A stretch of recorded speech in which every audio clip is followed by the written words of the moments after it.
தமிழகம் முழுவதும் உள்ள மருத்துவமனைகளில் டயாலிசிஸ் தொழில்நுட்ப பணியாளர்களின் பற்றாக்குறையால் சிறுநீரக நோயாளிகள் கடும் பாதிப்புக்கு ஆளாகியுள்ளனர். மதுரையில் இந்த பிரச்சினை சற்று அதிகமாகவே உள்ளதாக தெரிய வருகிறது.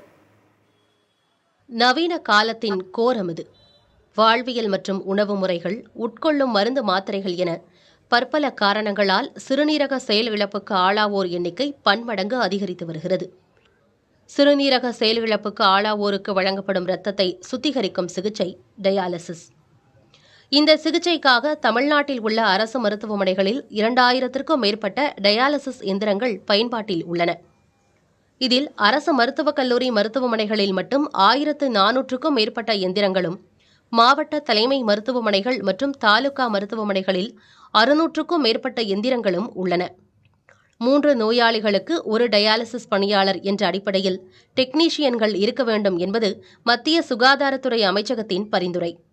அதன்படி பார்த்தால் தமிழ்நாட்டில் உள்ள அனைத்து அரசு மருத்துவமனைகளிலும் மொத்தம் 624 டெக்னீஷியன்கள் கட்டாயம் பணிபுரிய வேண்டும் என்பது விதிமுறையாகும். ஆனால் 2 நிரந்தர பணியாளர்கள் மற்றும் 160 தற்காலிக டெக்னீஷியன்கள் மட்டுமே பணியமர்த்தப்பட்டுள்ளனர். இது தொடர்பான நீதிமன்ற உத்தரவை சுட்டிக்காட்டுகிறார் சமூக செயற்பாட்டாளர் ஆனந்தராஜ். மதுரை அரசு மருத்துவமனையில் 2017 5000 சைக்கிள்ஸ் ஒரு நோயாளிக்கு பார்த்த இந்த சூழ்நிலை ஆண்டுக்கு இப்போ பார்த்தீங்கன்னா 7 மணிக்கு 35,000 நோயாளிக்கு 2023 மட்டுமே பார்த்துருக்காங்க. அந்த அளவுக்கு உயர்ந்திருக்கு. அதுக்கேற்ற மாதிரி பார்த்தீங்கன்னா அன்னைக்கு 7 வருடங்களுக்கு முன்பு ஒரு 600 இந்த டயாலிசிஸ் இன்னைக்கு மிஷின் இன்னைக்கு பார்த்தீங்கன்னா 2050 மிஷின் அரசு மருத்துவமனைகளில் தமிழ்நாடு முழுக்க இருக்கு. இது தொடர்பாக அரசு மருத்துவக் கல்லூரி மருத்துவமனைகள் மூலமாக மாநில மருத்துவக் கல்லூரி இயக்குநரகத்திற்கு முன்மொழிவுகள் அனுப்பி வைக்கப்பட்டன.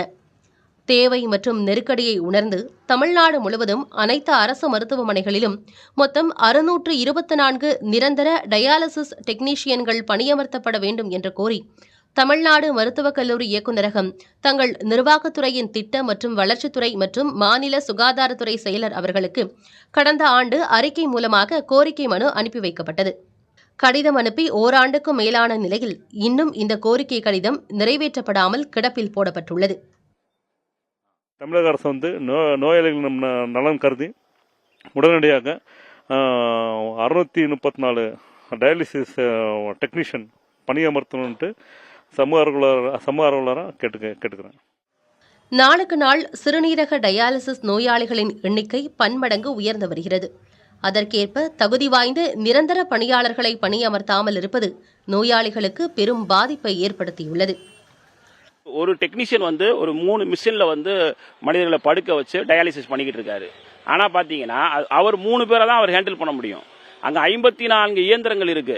அதுல பாத்தீங்கன்னா ஒர்க் பண்றதுக்கே வெறும் 6 பேர் தான் அதை ஒர்க்கே ஹேண்டில் பண்றாங்க. குறிப்பா மதுரை அரசு ராஜாஜி மருத்துவமனையில. இது தமிழ்நாடு முழுவதும் இந்த நிலைமை தான் இருக்கு. இது குறித்து சுகாதாரத்துறை அதிகாரிகளை தொடர்பு கொண்டது புதிய தலைமுறை. அரசு தலைமை மருத்துவமனைகளில் டயாலிசிஸ் டெக்னீஷியன்கள் போதிய அளவில் பணியில் இருப்பதாக அவர்கள் தெரிவித்தனர். பணியாளர்கள் பற்றாக்குறையை ஈடு செய்வதற்கு இத்துறை சார்ந்த கல்லூரி மாணவர்களுக்கு உரிய பயிற்சி வழங்கி அவர்கள் பணியில் ஈடுபடுத்தப்பட்டு வருவதாக தெரிவித்தனர். விரைவில் டயாலிசிஸ் டெக்னீஷியன்கள் பணியிடங்கள் நிரப்ப உரிய நடவடிக்கை மேற்கொள்ளுமாறு அரசிடம் கோரிக்கை விடுக்கப்படும் என்றும் சுகாதாரத்துறை அதிகாரிகள் தெரிவித்தனர். புதிய தலைமுறைக்காக ஒளிப்பதிவாளர் குணாவுடன் செய்தியாளர் பிரசன்ன வெங்கடேஷ்.